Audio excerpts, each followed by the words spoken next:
सॼी दुनिया में सियाह जो आलमी ॾिहाड़ो मल्हायो वियो। उन हवाले से वीडियो लिंक ते मौजूद है गुलाम मुस्तफ़ा झतियार। जी नाज़रीन, सिंध के क़दीम माग मोहन के दड़े ते असीं मौजूद आहियूं। अॼु दुनिया में जेको आहे सियाहन जो आलमी ॾिहाड़ो मल्हायो पियो थो वञे। हिते जेके मुख़्तलिफ़ जेके शहरनि खां जेके हिते सिंध जे क़दीम माग मोहन जे दड़े ते सियाह पहुता आहिनि, असां उन्हनि सां ॻाल्हि ॿोल कंदासीं त हू छा चई रहिया आहिनि। मोहन जो दड़ो असांजी सिंधी तारीख़ आहे। असांखे अॼु तारीख़ी ॾींहं ते असां पंहिंजो मोहन जो दड़ो तारीख़ ज़िंदा करणु आयासीं। असांखे पंहिंजी तारीख़ ख़बर हुजे की असांजी तारीख़ छा आहे। असांखे अहिड़ियूं ॿियूं बि जॻह जीअं कराची में चौखंडी क़ब्रिस्तान आहे, मकली क़ब्रिस्तान आहे, अहिड़ियूं जॻहियूं असांखे पंहिंजी सिंधी तारीख़ ख़बर हुजे। कैंटीन वग़ैरह हुजनि, रेस्ट हाउस हुजनि, जेके माण्हू गर्मी घणी आहे हिते अची रेस्ट वेस्ट कनि पंहिंजो, ऐं हिते टूअर गाइडर बि हुजनि की उनखे गाइड कनि की भाई असांजी तारीख़ छा आहे। ही हिकिड़ो सिंध जो तमामु बहितरीनु नज़ारो आहे ऐं हिकु क़दीमी शहर आहे। तव्हां इतबार कयो, असां लाड़काणो घुमिया आहियूं ऐं सखर घुमिया आहियूं, पर असांखे हिन जॻह खां वधीक मज़ो मुहबत कंहिं जॻह ते नाहे मिली। पर असां इहो चवंदासीं all Pakistan government of Pakistan Sindh government खे त हिन जॻह ते अञा के सुठियूं सुठियूं शयूं जीअं हॉस्टल वग़ैरह के रहाइश जूं जॻहूं जीअं अचनि, परे परे खां माण्हू अचनि था त उन्हनि खे पंहिंजो सुकून मिले ऐं पंहिंजी ज़िंदगी बहितरीन तरीक़े सां घुमी फिरी हितां गुज़ारियो हलिया वञनि। ऐं मोहन जो दड़ो ॾाढो सुठो ठहियलु आहे ऐं इन में सफ़ाई सुथराई बि ॾाढी आहे। पर थोरो हिते जीअं कैंटीन वग़ैरह थी वञे, घुमण जी प्लेस आहे, त अहिड़ियूं फैसिलिटीज़ अञा मौजूदु न आहिनि।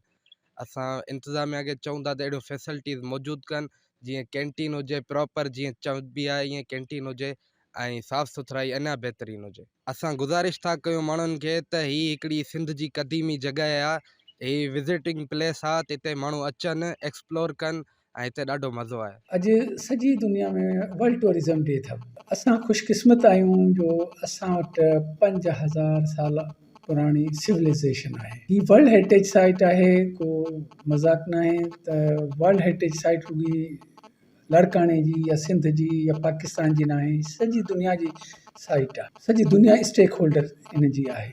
ज़ाहिर आहे तव्हांजे चैनल जे तवसु सां मां सभिनीनि खे इहा मैसेज ॾींदुसि त हाणे सीज़न बि शुरू आहे माशाल्लाह, त अची इनखे वर्ल्ड हेरिटेज साइट खे ॾिसनि, तहक़ीक़ कनि ऐं पंहिंजा जेके बि पॉज़िटिव तजावीज़ हुजनि उहे ॾियनि त जीअं असां बहितर उपाउ खणी सघूं। जी नाज़रीन, अवां सियाहन जूं बि ॻाल्हियूं ॿुधियूं ऐं डायरेक्टर मोहन जो दड़ो सैयद शाकिर अली शाह जो जी बि ॻाल्हियूं ॿुधियूं। उन्हनि जो इहो चवणु आहे त हिते जेके सिंध जे क़दीम माग मोहन ते दड़े ते माण्हू अचनि ऐं घुमनि, ऐं उहो ई मां मैसेज ॾियणु चाहियां थो त हिते जेके वधि में वधि माण्हू अची हिन पंहिंजे तहज़ीब खे ॾिसनि। होॾां सियाहन जो चवणु आहे त हिते मोहन जे दड़े ते कुझु बहितर कम बि थिया आहिनि, कुझु बहितर बि जेके शयुनि जी बि ज़रूरत आहे। उन्हनि जो इहो बि चवणु आहे त हिते हिकु होटलिंग बि हुजे ऐं ॿियूं जेके सहूलियतूं जेके सियाहन जे लाइ जेके न आहिनि उहे बि जेके आहिनि फैसिलिटियूं जेके आहिनि उहे बि मुहैया कयूं वञनि।